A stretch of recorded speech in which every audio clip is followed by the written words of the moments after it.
Welcome to the diary of the Pan-African preacher. There's an African proverb that says you cannot build a reputation on what you intend to do. It seems paradoxical. Angola spends $57 million annually importing fish from Argentina, while its neighbor Namibia is the largest fish producer in the Southern African Development Community. South Africa imports maize from Argentina, despite the fact that Zambia, next door, being a major maize producer. Nigeria buys wheat from the United States, overlooking Ghana's production. These examples highlight a long-standing challenge in Africa: weak intra-African trade, despite immense regional potential. One major issue is infrastructure. Poor road networks, limited rail links, and underdeveloped transport corridors make it easier and cheaper to import goods from distant continents than from neighboring African countries. Additionally, regional trade is often hindered by tariff and non-tariff barriers, including inconsistent customs procedures and bureaucratic red tape.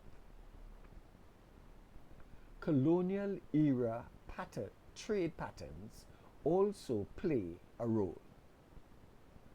Africa's infrastructure was historically designed to export raw materials to Europe, not to support cross-border trade within the continent.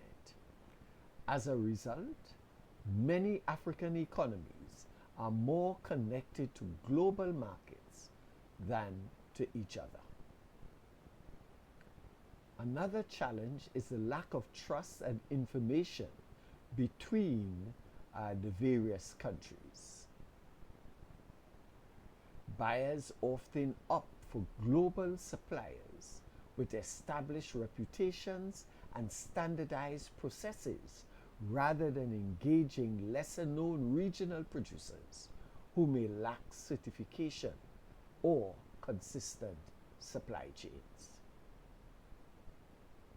To strengthen inter-African trade and reduce reliance on distant imports, African governments must prioritize investment in infrastructure and the removal of trade barriers.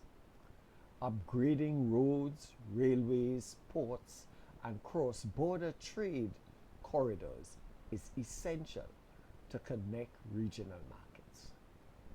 Governments should simplify customs procedures, eliminate tariffs and non-tariff barriers, and fully implement the African Continental Free Trade Agreement.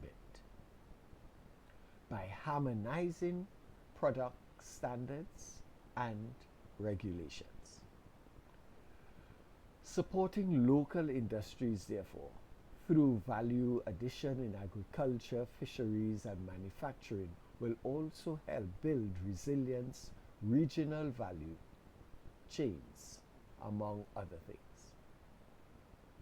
Additionally, African governments must improve access to trade finance, especially for small and medium enterprises, and promote regional payment systems to ease cross-border transactions.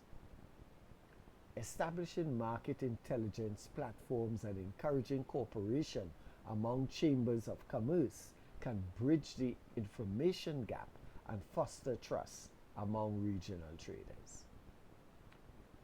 Finally, building strong institutions, ensuring policy consistency, and enhancing the capacity of trade-related agencies are crucial for making intra-African trade practical, efficient, and sustainable.